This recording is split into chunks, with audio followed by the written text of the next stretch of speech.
Hi, my name is Rebecca Durfee. I have a degree in public health.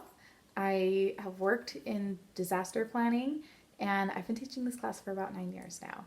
And I absolutely love it. I've taught it across multiple states. I've taught classes up to 100 people and down to one-on-one, and it's definitely one of my favorite things to do.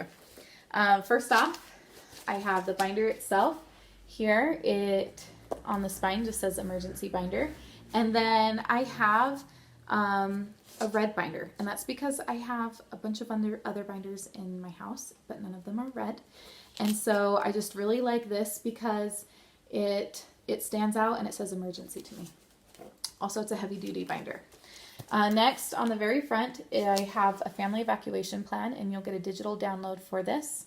At the top, I try to make it as self-explanatory as possible, but at the top I try to have just if you only have a few minutes, these are the things Becca's going to do. This is the things my husband Mark is going to do. If we have more than just a couple minutes, here's some other things. And that's because when we're in an emergency, a lot of times people freeze and they don't know what to do. And other people panic and start just loading everything up. And that can cause problems as well. So if you have time, do everything on your list. And if you have more time and more space, feel free to grab more things. But this is what I've decided ahead of time is what is important for me to have, okay? All right, next on the inside, important phone numbers. I have basic information for your household, where you live, all of that kind of stuff. Next, I have local phone numbers. So this would be things like your utilities, things like that, insurance, medical numbers. I've prompted you on all these things. Fill in whatever you want. Put in whatever extra things that you want. On the back, I have a place for like my family's phone numbers, my husband's family's phone numbers, all of these things, friends that live in town, friends that don't live in town. Because if something were to happen in our town, some of our friends might not be able to help. Next, every person in the family gets their own section, okay? And in every section, these are things that I like to put. Again, if you have other things that you think are important or that you want to have them. If you have a spouse who's passed away, you have a death certificate, you have things like that, stick it in there. I have a friend whose daughter was stillborn. She has important documents for her daughter. And so even if you've had loved ones who have passed away, this is still a good place to put all those things and keep them. Remember that when you're deciding how many tabs, how many sections you want to have. It's still good to be able to put a section for every person, okay? All right, so all of these are fake documents, by the way, just so you know. I never pass around my real documents. This is a real picture of my husband. So for the adult, these are your ID kits, okay? There's an adult one, there's a pet one, and a child one. So for an adult, the difference is it'll ask, where do you work, things like that. For a child, it'll be what are your school, who are your caregivers.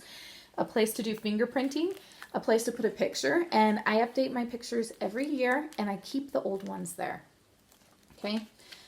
This is a place to put things like a DNA sample. There are multiple different kinds of DNA samples that you can take. Mouth swab are the easiest. Whenever you take a DNA sample, you don't want it to be in plastic. You want it to be in paper. So I always put mine in an envelope, and I always have cotton swabs. So I just use those. You roll it up and down on the inside of your cheek and stick it in there. Because you don't want it there to be plastic. There are some cotton swabs that have like the plastic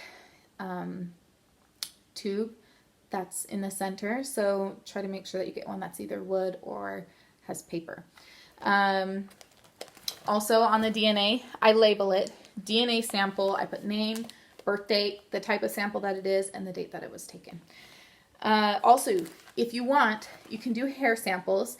If you're doing hair samples, you need to make sure that you're getting all the way down at the roots, and you want to have about 15 hairs where you've pulled out at the roots. And again, put it in paper, label it and everything, okay? Also a place for a passport, birth certificate, immunization records, anything that you feel is important for an individual person, that's where I put these.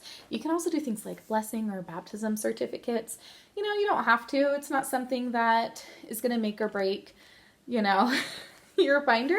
But I'm like, you know, I like to have that in here. Okay, so next, children. It's the same thing, okay? Except for, like I said, it's where they go to school, who are their primary and secondary caregivers, things like that. Next, pets. I love that I have a pet ID kit, okay? So I've gone through multiple missing pet websites, and I started like, okay, what would you want to have if your pet were to go missing? What kind of information would you want to have? And then I put it all on here. So again, a place to put a picture, a paw print. I also have a place for a nose print, because a dog's nose print is the same as a person's fingerprint. They're all completely individual. Next, date, registered name, nicknames, are they microchipped? Hair color, markings, all of that kind of stuff. I have it all here. And then if your pet were even to go missing, not necessarily in a disaster, but if your pet were to go missing, all you have to do is take this out, make copies of it, and you've got all of the information that you need to help people look out for your pet. Okay, the next section in the binder, the next 4 sections. So each person gets their own section, and then the next 4 are going to be the same for everybody's binder. The first one is family information.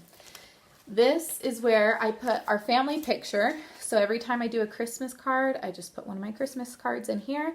And I love it because then it shows that our family has been together and we've grown together. It's not just a picture that somebody took yesterday or earlier. Sometimes in disasters, a couple things can happen. One, there have been some people who have lost their children, and through complete panic and grief and all of the different emotions and things going on, they sometimes will latch on to somebody else's kid and say, this is my child, when it's not. So I like having a family picture, because then, especially if I have multiple of them throughout the years, it shows this has been my child for a long time. Also, there are some terrible people out there who will use disasters as a time to prey on the chaos and do human trafficking and stuff like that, okay? So that's one thing that I keep in here. Another thing that I keep is our marriage license, a will. Even if you just write out your will in your handwriting, it's better than not having anything at all, okay? Power of attorney. Now, a power of attorney is good for me and my husband. If both of us are well, power of attorney will make it so that we can sign. Now, you can make it completely giving all power to the other person, or you can do just medical, or you can do financial. There's a bunch of different things that you can select for whoever is your power of attorney. Now, a power of attorney is only good until the other person is incapacitated or isn't well enough to be able to make any decisions. So if I were in a coma and my husband had power of attorney, he couldn't make decisions through that power of attorney, because I'm not well enough to be able to make sure that that's okay. So what you need is a durable power of attorney. A durable power of attorney will give you power even if they're in a coma, even if they're incapacitated, up until they die. And then after that, that's where a will is important to have. So this is, make sure you look it up for your state. You can find a durable power of attorney, usually for free online. And that is something that you need to have notarized. Lots of banks, hospitals, things like that do that. So I have a whole bunch of other ideas in here. One thing that you'll get with your binder is I have gone through and put together a whole list of things that you should have login information for. If I have any crime junkie fans, they're the best. They always talk about having an If I Go Missing folder. And a lot of these things are in there. If somebody were to go missing, usually they want to know, how can I get into the phone? That's always something that gets people hung up. The phone is locked and it takes so much time and so much red tape to be able to get into their social media accounts, or into their phone, into their computers, things like that. So it's important to have your login and password information. And I've broken it down: email, social media, transportation like Uber, Lyft, bank information, credit card company, mortgage company. I mean, I've really tried to be thorough on giving you ideas of, oh wow, we really need to make sure we have all this information together, okay? TV, entertainment, things like that. My father-in-law passed away, and my mother-in-law had a difficult time canceling their cable because she wasn't on the account. He was usually one that was watching it, and they gave her grief, and it was a pain. And so even something like that will make it so much easier. Or if my mother-in-law were to pass away, we don't want her to keep getting charged for her Amazon account or Netflix or something like that. And it'll just make it so much easier if we have the login and password, then we can just go on and cancel, and we don't have to contact the company. We don't have to provide documents and all that kind of stuff to get things canceled. Okay. So auto shipments, if something were to happen to me, my husband I'm sure he wouldn't even think about, oh, Becca has an auto shipment of diapers or, laundry detergent, stuff like that. And then I also have miscellaneous, obviously, anything that I've forgotten, and you can add anything you want to that. Okay, kind of went through all of this, marriage certificate, durable power of attorney. Next section is keys, cards, and cash. And this is probably the section that I use the absolute most. Every binder comes with a couple of these card holders, and this is where I put social security cards. Okay, this is also where I put, if I get a new driver's license, I'll put my old one in here, just because it's nice to have a form of ID. Also, a spare house key, spare car keys. I know spare car keys, if you have a newer vehicle, they are so expensive. But honestly, even if you were to pay $300 for a new key to keep it in your binder, that oftentimes is cheaper than what you have to pay to get your car towed if you lose your keys. Or if you were to lock your keys into your car, to have a locksmith come. Or I have been in, I've had times where I couldn't find my keys, but I was in a little bit of a hurry, and I was like, oof, I gotta go get my spare key.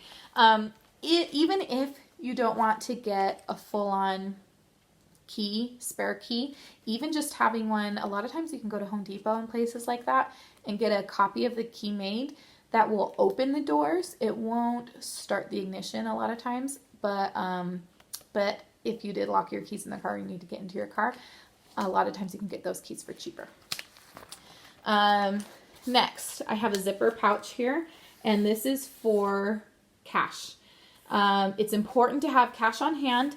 I like to have several $100s on hand, and I like for them to be smaller bills. So 1s, 5s, 10s, and 20s. I wouldn't do anything bigger than 20s. Sometimes I'll get bigger bills and I'll just stick them in there until I have time to go to the bank and make it into smaller bills. And this is because when we lived in Louisiana, we would have hurricanes come through. We actually had a big tornado come through, and a lot of businesses said, oh, well, we'll open up, but because we don't have any electricity, we can't use our card reader, so you have to have cash. And so many people don't have cash anymore.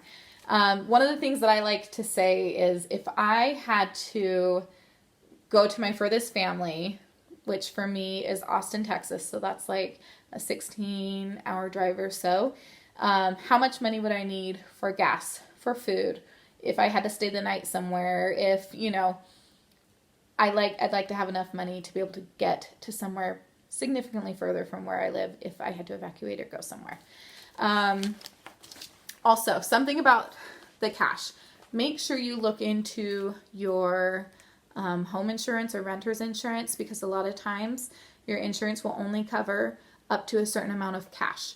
And so that's something that you need to look into and just kind of decide for yourself, how much cash do you want to have on hand.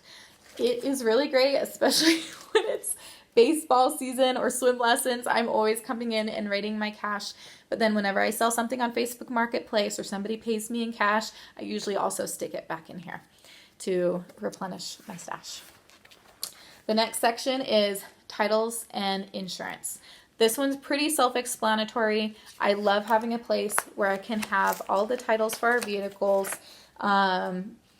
things like renter's insurance, homeowners insurance, things like that. This is a great place to put it. And I even put our car insurance. I keep it in my car, obviously, but it's nice to have an extra copy here. And then the last section is picture inventory. So I've given you some ideas of what you should have a picture inventory of.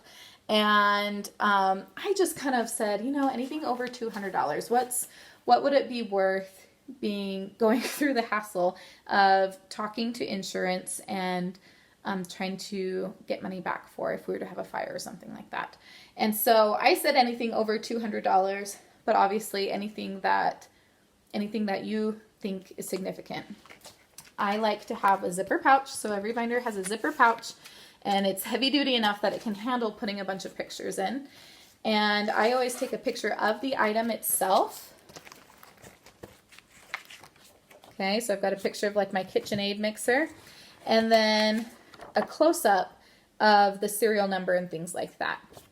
Now, in addition to that, I do this for computers, collections, everything. And then I also have a flash drive where you can keep all of the pictures digitally. And then also, if you're to evacuate, take a camera, take your phone, and go through just in a circle, up and down, all the way throughout your property, your home, whatever it is, and stick that on here. Or, obviously you'll have it on your phone if you're evacuating, but then later stick it on there so that you have it, because we had some friends that live in the next town over. Their home burnt down while they were gone. And so if you're evacuating, yeah, you can think to do that, and you can put it on your to-do list if you want on the front for your evacuation plan. But sometimes it happens just when we're not home and we're not prepared and we don't have the chance to be able to take those pictures, to take those videos. And so that's why I like to have a flash drive on here. Also, those friends, when they were going through with their insurance, trying to report everything to them, they said the insurance company said that they wanted receipts, proof of what they had bought and how much they'd paid for it and when they'd done it. And that was pretty difficult. They couldn't submit receipts for everything, but they submitted enough receipts that eventually their insurance company said, okay, that's good enough, and they were able to approve things. So you can put physical copies in here. I actually have a file folder that I keep in my filing cabinet, and it's on my list. Go get your file receipts. What would be even better would be to also have a digital copy of those and put them on your flash drive and to have it in here.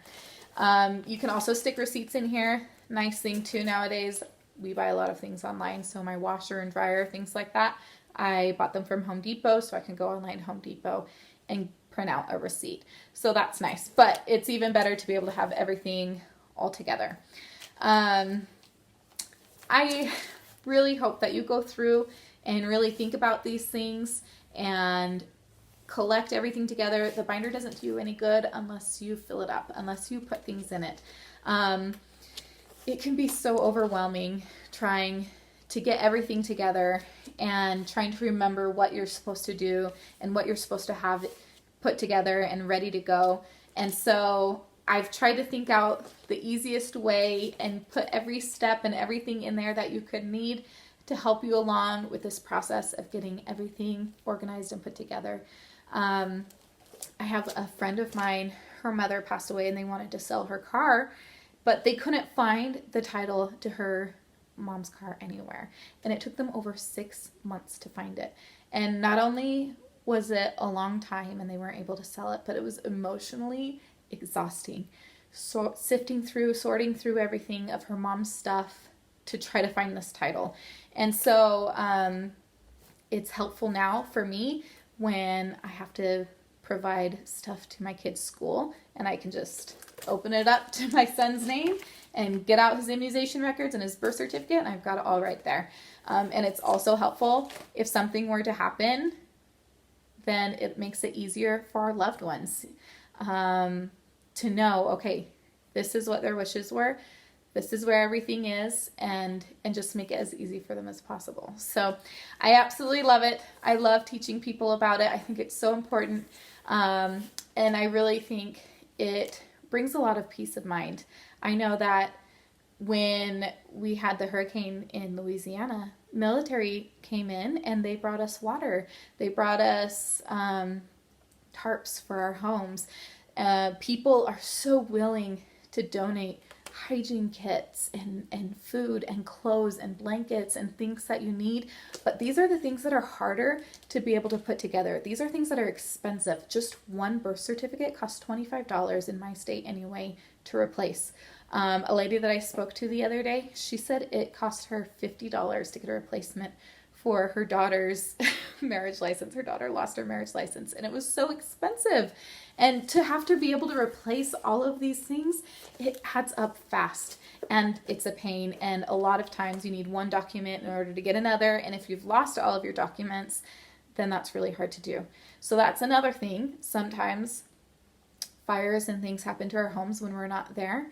I like to have mine in a safe. If you don't have a safe, you can get a firebox. That's another good way to be able to keep your information protected. You can grab it and go, or it can help deter fire and things like that and keep it safer if something were to happen while you're gone. So that's another something to think about. Obviously, if all of your information is in one place, then it's easy for it all to be lost altogether.